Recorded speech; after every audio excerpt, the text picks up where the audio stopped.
कैसे मौत का खेल बन गया लोगों की जान का दुश्मन। इस मूवी में क्यों मौत लोगों को चुन चुनकर मार रही है। ऐसा क्या गुनाह किया था आखिरकार इन लोगों ने जिसके चलते मौत ने इन्हें अपनी आगोश में संभाल लिया। तो आइए शुरुआत करते हैं हम लोग इस मूवी की। तो कहानी की शुरुआत होती है 1968 के समय को दिखाते हुए, जहां हम पॉल और आयरिस नाम के कपल को देखते हैं। दरअसल पॉल ने आयरिस को सरप्राइज देने के लिए एक स्काई व्यू रेस्टोरेंट बनाया था, जिसे देखने के बाद आयरिस भी काफी खुश हो जाती है और इन दोनों की रेस्टोरेंट के प्रमोशन के लिए एक फोटो भी ली जाती है। अब जहां पर हमें पीछे एक बच्चे को दिखाया जाता है जो कि इसी पार्टी में आई एक सिंगर का बेटा था और उसका नाम विलियम था। अब इसके बाद पॉल और आयरिस दोनों ही रेस्टोरेंट के अंदर आ जाते हैं, जिसका फ्लोर पूरी तरह कांच का बना हुआ था और रेस्टोरेंट के बीचों बीच एक लाइव किचन भी था जहां पर एक शेफ खाना बना रहा था। इसी बीच आयरिस एक रोज निकालकर पॉल की जैकेट की जेब में रख देती है, लेकिन कांटा चुभने की वजह से पॉल का हाथ कट जाता है और उसके हाथ से काफी खून बहने लगता है, जिसे देखकर आयरिस को वॉमिटिंग होना शुरू हो जाती है।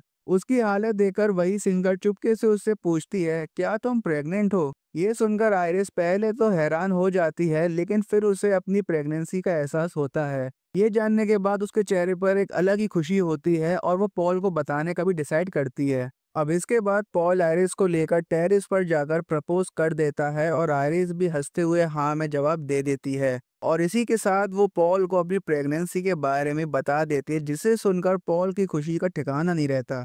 तभी हम उस बच्चे को देखते हैं जो कि टेरेस से एक कॉइन नीचे फेंकता है, लेकिन ये कॉइन नीचे गिरने की बजाय एसी डक्ट में फंस जाता है। अब दूसरी तरफ रेस्टोरेंट में पार्टी चल रही होती है, लोग डांस वगैरह कर रहे होते हैं, लेकिन धीरे धीरे ग्लास फ्लोर में हल्का सा शिफ्ट आना शुरू हो जाता है।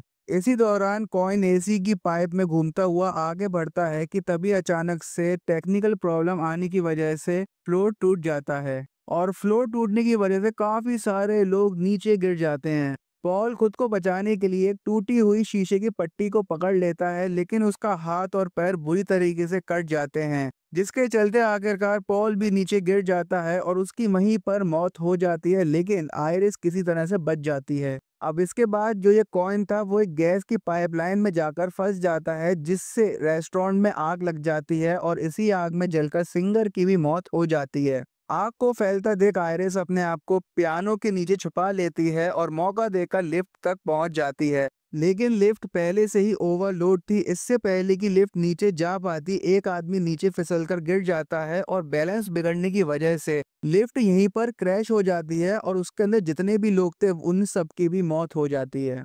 ये देख आयरिस दोबारा रेस्टोरेंट में ऊपर की तरफ भागती है, पर वो ये देखकर हैरान रह जाती है कि रेस्टोरेंट का आधा हिस्सा एक तरफ झुका हुआ है। वहीं पियानो जिसके नीचे आयरिस छुपी हुई थी, अब वो पूरे स्ट्रक्चर को बैलेंस कर रहा था। तभी वो कॉइन डक्ट से निकलकर सीधा इस पियानो पर गिरता है और बैलेंस बिगड़ने की वजह से रेस्टोरेंट का आधा हिस्सा गिर जाता है और इसी के चलते काफी सारे लोगों की मौत हो जाती है। अगले सीन में हम लोग आयरिस को सिंगर के बेटे विलियम्स के साथ देखते हैं, जिसे वो बचाने की कोशिश करती है, लेकिन तभी फ्लोर फिर से गिरने लगता है। ये देख आयरिस दो चैन के बीच अपनी रिंग फंसाकर सपोर्ट बनाती है, लेकिन उसका हाथ स्लिप हो जाता है और आयरिस और विलियम की भी नीचे गिरकर मौत हो जाती है। तभी हम लोग एक लड़की की चीखने की आवाज को सुनते हैं और यहाँ पर हमें ये पता चलता है कि ये सब असल में स्टेफनी के हेलोसिनेशन में हो रहा था। उसके चीखने की वजह से क्लासरूम में मौजूदा सभी स्टूडेंट डिस्टर्ब हो जाते हैं, जिसके बाद प्रोफेसर के पूछने पर वो बताती है कि उससे अक्सर कर ऐसे हेलुसिनेशंस और डरावने विजन्स आते रहते हैं। रात को जब स्टेफनी सोती है तो उसे फिर से एक डरावना सपना आता है और वो डर की वजह से उठ जाती है। ये देख स्टेफनी की रूममेट उसे अपनी फैमिली से इस बारे में बात करने की सलाह देती है और अगले दिन स्टेफनी अपने घर पहुंच जाती है, जिसके बाद उसका भाई और वो अपने अंकल के घर जाते हैं, जो कि उनके मॉम के भाई थे। दरअसल स्टेफनी की अपने कजिन्स के साथ काफी ज्यादा अटैचमेंट थी। सभी लोग यहाँ पे काफी एंजॉय करते हैं कि तभी स्टेफनी अपने अंकल से आयरिस के बारे में पूछती है। जी हाँ, वही आयरिस जो उसके सपने में बार बार आ रही थी। असल में वो स्टेफनी की ग्रैंड मदर थी, लेकिन आयरिस का नाम सुनते ही उसके अंकल नाराज हो जाते हैं और उससे कहते हैं कि तुम्हारी ग्रैंड माँ हम सबके लिए मर चुकी है, वो पागल हो गई थी और एक आइलैंड पर जाकर रहने लगी थी। इसके बाद वो हमसे मिलने तक नहीं आए और इन्हीं सब की वजह से तुम्हारी माँ की दिमागी हालत खराब हो गई थी और वो हम सबको छोड़कर चली गई। इतना कहकर वो यहाँ से चले जाते हैं, जिसके बाद स्टेफनी की आंट उसे चुपके से आयरिस द्वारा भेजे गए लेटर्स, उसका एड्रेस और एक फोटो दिखाती है। ये वही फोटो थी जो कि पॉल और आयरिस की टावर व्यू रेस्टोरेंट के सामने ली गई थी। स्टेफनी जब इस जगह को देखती है तब उसे याद आता है कि उसने इस जगह को पहली बार अपने सपने में देखा था। सच जानने के लिए वो उसी आइलैंड पर जाने का फैसला करती है जहाँ पर आयरिस रहती थी। स्टेफनी वहां पहुंचकर पहले अपना नाम बताती है और इस नाम को सुनते ही आयरिस इमोशनल होकर उसे अंदर बुला लेती है। अब इसके बाद वो आयरिस को अपने सपने के बारे में बताते हुए कहती है कि मुझे हर रोज स्काई व्यू रेस्टोरेंट का सपना आता है जिसमें मैं आपकी और ग्रैंडफादर पॉल की मौत को देखती हूँ। ये सुनकर आयरिस हैरान रह जाती है और स्टेफनी से कहती है कि जो विजन तुम्हें आते हैं पहले वो मुझे भी आते थे और इन्हीं विजन्स की वजह से मैं उस दिन होने वाले उस बड़े हादसे को रोक पाई थी। उस दिन मैंने उस बच्चे के हाथ से वो कॉइन ले लिया था और माइक पर लोगों को वार्न कर दिया था कि फ्लोर टूटने वाला है, जिसकी वजह से सब लोग वहां से पहले ही निकल गए थे। ये सुनने के बाद स्टेफनी हैरान रह जाती है और आयरिस से पूछती है कि क्या आपने उस दिन पार्टी में मौजूदा सभी लोगों को बचा लिया था। इस पर आयरिस कहती है, हाँ उस दिन मैंने मौत को धोखा देकर सबकी जान बचा तो ली थी, पर मौत तो उन लोगों का पीछा कर रही थी और इन्हें ढूंढ ढूंढ कर मार रही थी। यहाँ तक कि उस हादसे के बाद जो भी बच्चे पैदा हुए थे उन्हें भी इस मौत के खेल का सामना करना पड़ा। पॉल को भी इसी तरह मौत के खेल ने मार डाला और तब मुझे एहसास हुआ कि अगली बारी मेरी है। इसलिए मैं यहाँ आकर छुप गई, क्योंकि अगर मैं मर गई तो यह मौत तुम्हें और तुम्हारे भाई को भी मार डालेगी। इसके बाद स्टेफनी आयरिस से पूछती है, तो फिर आखिरकार मुझे ये विजन्स क्यों आ रहे हैं। इस पर वो जवाब देती हुए कहती है कि क्योंकि मौत अब हमारे पीछे है। ये बात सुनकर स्टेफनी बहुत ही ज्यादा घबरा जाती है। तब आयरिस उसे एक बुक देती है जिसमें उस हादसे में बचे लोगों को किस तरह मारा गया था और मौत से कैसे बचा जा सके, यह सब जानकारी मौजूद थी। लेकिन स्टेफनी इन सब पर भरोसा नहीं करती और बाद में आने का कहकर यहाँ से जाने लगती है। अब ये देख आयरिस अपने बच्चों को बचाने के लिए मौत का सामना करने का फैसला करती है और कई सालों बाद पहली बार केबिन से बाहर आती है। वो स्टेफनी को बुक देते हुए कहती है कि अब मौत तुम्हारे पीछे आएगी, जिससे बचने के लिए तुम्हें इस किताब की जरूरत पड़ेगी ही। लेकिन स्टेफनी को अब तक इन सब बातों पर यकीन नहीं हो रहा था, इसलिए आयरिस उसे यकीन दिलाने के लिए उससे कहती है कि देखो अब मैं कैसे मरती हूँ। तभी पास में एक गैस लीक होने की आवाज आती है और गैस लीक की वजह से चीजें इधर से उधर होना शुरू हो जाती है। इसके बाद एक चेन आयरिस से टकराती है और उसे गले को चीरते हुए निकल जाती है, जिससे कि आयरिस की वहीं पर मौत हो जाती है। अब स्टेफनी को यकीन हो जाता है और अचानक से उसे याद आता है कि अब उसकी माँ का नंबर है, इसलिए वो उन्हें बचाने के लिए आयरिस की दी हुई किताब को पढ़ने का फैसला करती है। और जब वो उस किताब को खोलकर देखती है तो उसमें वही कॉइन छुपा हुआ होता है जिससे आयरिस ने उस हादसे को रोका था। वो तुरंत अपनी फैमिली को कॉल कर उन्हें अलर्ट करने की कोशिश करती है, लेकिन उसका फोन कोई भी रिसीव नहीं करता क्योंकि वो पूरी फैमिली पार्टी में बिजी होती है। तभी अचानक यहाँ पर अजीब चीजें होना शुरू हो जाती हैं। एक ग्लास टूट जाता है और उसका टुकड़ा आइस बकेट में गिर जाता है। इस बकेट में से जब स्टेफनी के अंकल बर्फ लेते हैं तो वो कांच का टुकड़ा उनके ग्लास में चला जाता है, जिसे वो साइड में रख देते हैं। इसके अलावा मौजूदा दूसरा सामान भी अपनी जगह बदलने लगता है, जैसे सब कुछ किसी प्लान की तरह से हो रहा हो। इधर स्टेफनी के अंकल के हाथ से वो ग्लास गिर जाता है और कांच का टुकड़ा उनके पैर में चिप जाता है। दर्द की वजह से जैसे ही वो जमीन पर गिरते हैं तो उनके गिरने से जमीन पर एक वाइब्रेशन पैदा होती है और एक औजार अचानक से लॉन कटिंग मशीन पर गिरता है, जिससे मशीन स्टार्ट हो जाती है और अचानक से स्टेफनी के अंकल के फेस को क्रैश कर उन्हें मार देती है। इस खौफनाक नज़ारे को देखकर सभी लोग काफी डर जाते हैं। तभी स्टेफनी उन सबको समझाती है कि कैसे मौत उन सबके पीछे पड़ी हुई है। वो उन्हें बताती है कि स्काई व्यू रेस्टोरेंट वाले इंसिडेंट में जो लोग बच गए थे उन्हें बाद में मौत ने गले लगा लिया और अब उनकी आने वाली जनरेशन को भी मौत ढूंढ रही है। यानी अगर स्टेफनी की माँ मर गई तो अगली बारी स्टेफनी की होगी, उसके बाद उसके अंकल की, और उनके बच्चों को भी इस मौत का सामना करना पड़ेगा। लेकिन कोई भी फैमिली का मेंबर उसकी बात पर यकीन नहीं कर रहा था सिवाय उसकी मॉम के। इसके बाद हम लोग स्टेफनी के कजिन एरिक को देखते हैं जो कि एक पियर्सिंग शॉप में होता है। वो काम खत्म करके यहाँ से जा ही रहा था कि अचानक से फैन जो मैग्नेटिक से जुड़ा हुआ था वो स्टार्ट हो जाता है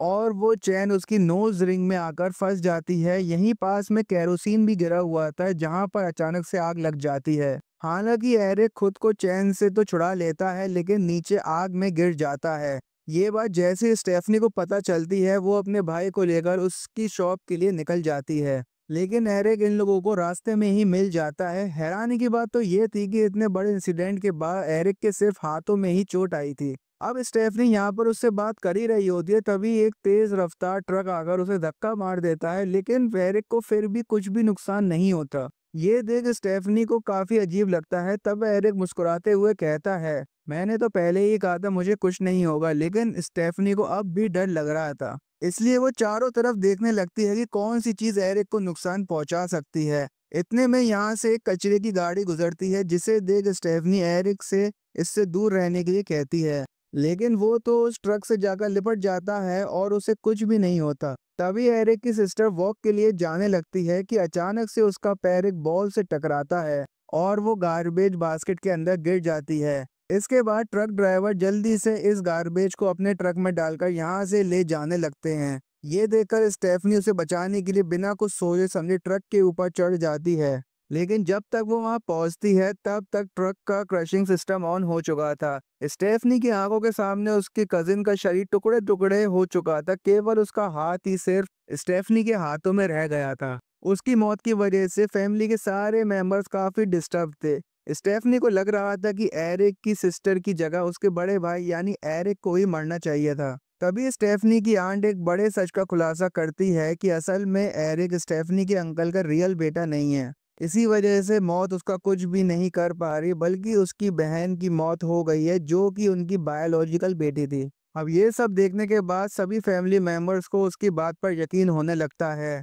वहीं एरिक के छोटे भाई बॉबी को अपनी जान जाने का डर सताने लगता है, इसलिए वो स्टेफनी से मदद मांगता है, जिसके बाद स्टेफनी उसे लेकर एक शख्स से मिलाने के लिए ले जाती है। और ये वो शख्स था जो उस दिन स्काई व्यू वाले रेस्टोरेंट में बच गया था और उसके बाद उसने मौत को भी चकमा दे दिया था। थोड़ी दूर का सफर तय करने के बाद ये लोग उस शख्स के घर पर पहुंच जाते हैं और उसे जेबी नाम से पुकारते हैं, जिसे सुन जेबी एकदम हैरान रह जाता है, क्योंकि इस नाम से केवल आयरिस ही बुलाती थी। इसके बाद स्टेफनी जेबी से पूछती है कि आप आयरिस को कैसे जानते हैं। इस पर वो कहता है कि उस दिन मैं भी उसी पार्टी में मौजूद था जहाँ पर मेरी माँ एक सिंगर थी। अब ये सुनते ही स्टेफनी को वो विजन याद आ जाता है और वो इसे पहचान लेती है। आगे जेबी स्टेफनी को बताता है कि कुछ सालों पहले आयरिस भी मेरे पास आई थी ताकि वो पॉल की मौत को चकमा दे सके, लेकिन लाख कोशिश करने के बाद हम उसे बचा नहीं पाए।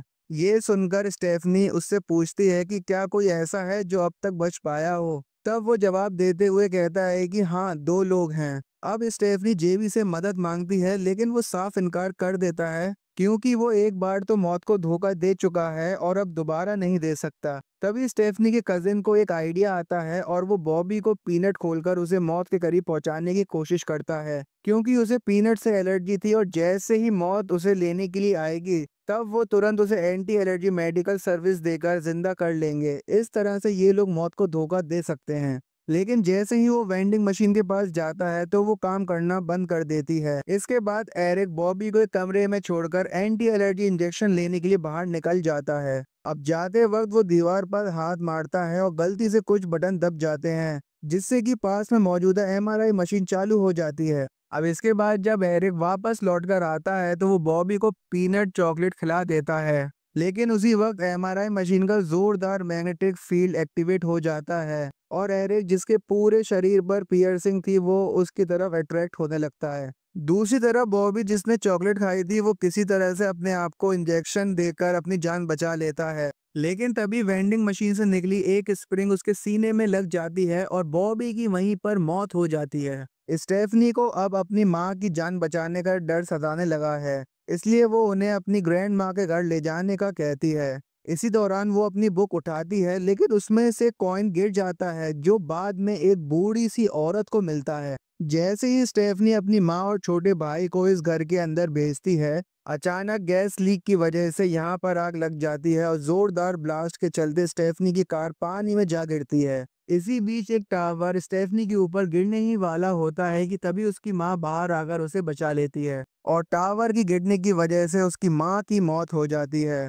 स्टेफनी के भाई को पता चल गया था कि अब उसकी बहन की बारी है, इसलिए वो पानी में कूदकर उसे बाहर निकाल लेता है और सीपीआर के जरिए स्टेफनी की सांस फिर से वापस आ जाती है, यानी स्टेफनी ने मौत को हरा दिया था। इसके बाद हम कुछ सालों के बाद का सीन देखते हैं, जहां आर स्टेफनी के भाई चार्ली की ग्रेजुएशन पार्टी है। वो उसकी पॉकेट में एक रोज रखती है और रोज का कांटा अचानक से उसके हाथ में चुभ जाता है, ठीक वैसे ही जैसे आयरिस के साथ हुआ था, यानी गेम अभी भी खत्म नहीं हुआ था। दूसरी तरफ हम उस बूढ़ी औरत को देखते हैं जिसके पास वो कॉइन था। अचानक से वो कॉइन उसके पर्स से निकलकर रेलवे ट्रैक के बीच फंस जाता है। इधर स्टेफनी के घर पर उसके भाई का दोस्त जो कि एक डॉक्टर है, वो इनसे मिलने के लिए आता है और स्टेफनी से कहता है कि तुम बहुत लकी हो जो कि बच गई। असल में तुम जिंदा नहीं बचती। अगर कोई इंसान 5 मिनट तक सांस ना ले तो वो क्लिनिकली डेड होता है। ये सुनकर स्टेफनी और उसका भाई एक दूसरे को डर के साथ देखते हैं कि तभी स्टेफनी को ट्रेन की आवाज सुनाई देती है,